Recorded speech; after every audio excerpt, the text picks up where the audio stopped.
How's it going, guys? We are back on another video here, and this video is going to be my updated strategies. So I haven't done a strategies video in a little bit. It's obviously similar to the previous strategies video, but I like to always give more context on kind of what I'm running, so it's an updated video, all right? So hopefully you guys do enjoy this video. Make sure you leave a like, subscribe here to the channel if you're new here, and of course, subscribe to the Henreek NHL channel where Thrash and I post our podcast every single week. And like I said, I apologize for not uploading on the last couple of days here on the channel, but I've been very, very busy.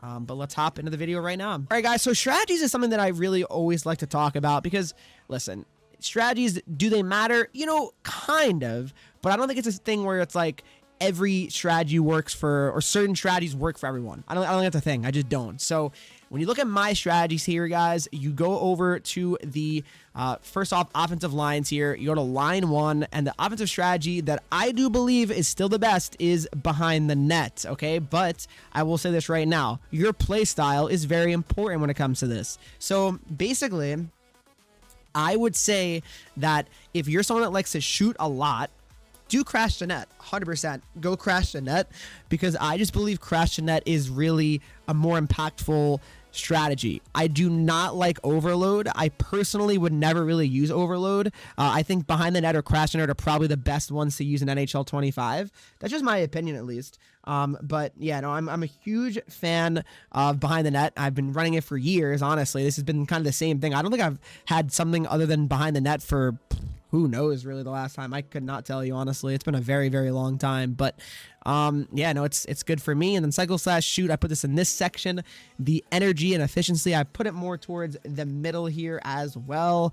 And then don't block slash block, I put it on 10 for block. I want my guys blocking shots because, yeah, it might scream my goaltender, but I want my guys to block shots. I mean, that's reality. I don't want shots getting through the net. And when they do, you know, usually it's a green one-timer in, usually it's in the net. So definitely like to try to avoid that. So all those are exactly the same, all right? And then the other thing to note here is, of course, in the defensive strategies here, all right? So basically, if you look at the defensive strategies, you got pair one, all right? Hold line slash pinch. I put that on 0. I want my guys holding the line. I don't want anyone pinching, because I feel like once you got them, you know, pinching, then they're going to be ultra aggressive. And yeah, you know, that's something you just don't want to do. I mean, you just don't want to do that, because then once they're ultra aggressive and pinching, then you're going to have a lot of odd man rushes the other way. And yeah, I mean, they can obviously be defended, but just feel like it's an unnecessary risk to have to play that way. I personally don't like it. So I would avoid that pretty much at all cost. Cycle slash shoot, I put that more towards the shoot. All right. So, and really what this does here is kind of figure a defensive AI to cycle the puck versus taking a shot on net. It's not a huge deal because, again, your AIs aren't shooting for you. But I like to think here, guys, that basically here, I think that you essentially are going to be dealing with something like where you're going to have the AIs more open for shots. You know, that's kind of what I'm saying. So that's something to keep in mind. And yeah, just keep these kind of the same, I would say. And for team strategies, guys, and this is another one that's, you know, it's quite similar to what I've been running. You know, it is for sure. So my forecheck, I like to kind of keep this here on the 1-2-2 passive. You know, I personally think that, you know, playing a little bit too aggressive can make you, you know, it could run into a little bit of a scary thing, you know, where like you have guys just being too aggressive. And that's something I do fear a lot. You just don't want your players to be ultra aggressive. I've mentioned that, you know, time and time again now already. You just don't want them to be super aggressive, because if they are, well, then, like I said, you're going to be putting yourself in very, very tough situations and scenarios here. So for me, I like to keep it at the 1-2-2 passive here. And definitely for neutral zone, I keep it at 1-2-2 blue here as well. To me, that is the best one. And then trap slash forecheck, more in the middle, in the 3 area, I would say here. Defensive pressure, you know, I have it on puck side attack right now. And if this is players on the strong side attack the puck, honestly, I think it's best to probably put it on normal, actually. So I did puck side attack. That's, again, more of an aggressive style, I'd say, of defensive pressure. I would put it on normal. I'm going to start doing it on normal, because I feel like a bit sometimes where my defensive players are a little bit too aggressive. So for my liking, I'm going to put it on normal. So try that. Defensive strategy. See, this is always an interesting one, right? I would keep it on collapsing, okay? Keep it on collapsing because, yes, tight point could be useful, But that's something that only, I think, if you're going to put it on tight point, that's if someone's absolutely spamming one timers from the point. That is when I think tight point could work. In general, though, I would probably still lean towards more using collapsing, because I think with the block being all the way at 10 for your strategies, I think that's good enough. So for the most part, keep it on collapsing. That's what I think. And then offensive pressure, this is on standard here, guys. This one I keep on standard. And again, this is something that within the games, you could absolutely adjust and change, which I do all the time. If I'm down in the third, 5 minutes left, this is going all the way to full attack. If we're up, say I just score a goal or to go up or I tie it, we're going to put this back to standard, guys, because you don't need to be going absolutely crazy, in a tie game or, in a 1-goal lead, right? I mean, if you're down, yeah, that's when you probably should be playing aggressive, right? But if you're in a tie game, I don't think you need to be playing aggressive. I just don't think that's really a necessary thing to do. So keep that on standard. I think that's going to be your most, successful thing there for sure.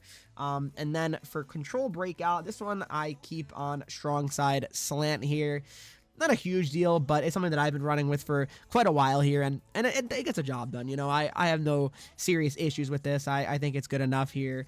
Yeah, I mean, I like strong side slant. And then for quick breakout, close support, I like to have my guys kind of all on the same page and close to, try to help out and make sure everyone's ready for the breakout. And yeah, I personally like close support best for the quick breakout. For the power play guys here, so honestly, I don't really adjust this too much, like the distributor, the finisher, the puck carrier. You probably should in reality. I think what I would really recommend though for this, guys, is obviously your best passer. You got, the guy that you really don't like to shoot with, definitely make him the distributor. So for example, Arnott probably is not the guy for me, but it'd probably be like Ovi. But no, then Ovi probably want to be finisher. It just depends on what you want, right?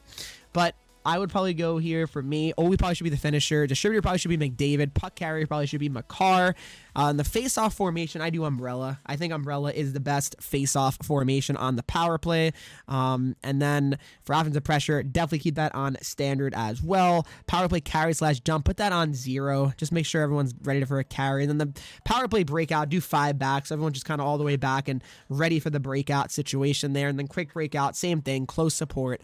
No one needs to be flying the zone or doing anything crazy. So keep it like that. I think that's probably the best bet for you. And then for the other power play units, the same, guys. Umbrella as well for the formation. And then the same thing for the power play 1. And now looking at the penalty kill here, guys. So for the penalty kill here, I do the penalty kill formation of Diamond. I feel like my penalty kill is very, very good, actually. And I get a lot of shorthanded goals, too. So I think using the Diamond for the penalty kill formation will be good enough. And I would definitely recommend using that. Use a formation, face-off formation as normal as well. I mean, it's unfortunate that you can't set your face-off formation to normal just, by default for all your lines here. But unfortunately, guys, it is set as normal or on defensive for the regular, right? So put all these on Diamond, guys. And then for this one, of course, you have no choice. It is the triangle, and make sure all the face-off formations are set to normal on all the power plays and the penalty kill lines. All right, guys? So those are the strategies that I'm currently running here. And, before you guys say, well, I don't know, Henreek, do they work? Well, for me, they certainly do work. I am in Division 1 Rivals. I have another very good Hut Champs record and run going this week. I'm currently 10-2. So like I said, the strategies work for me. Will they work for everybody? That's arguable, obviously, and just, it depends, right? But for the most part, I am in a pretty good spot. And if you have any questions, guys, about strategies, please comment in the comment section down below. Guys that enjoyed this video, if you did, make sure you leave a like. Subscribe if not already. Follow me on Twitch, Henreek. I'm live here every single day. Instagram, Twitter, TikTok, and you get 3 E's. And I'll see you guys all in the next video.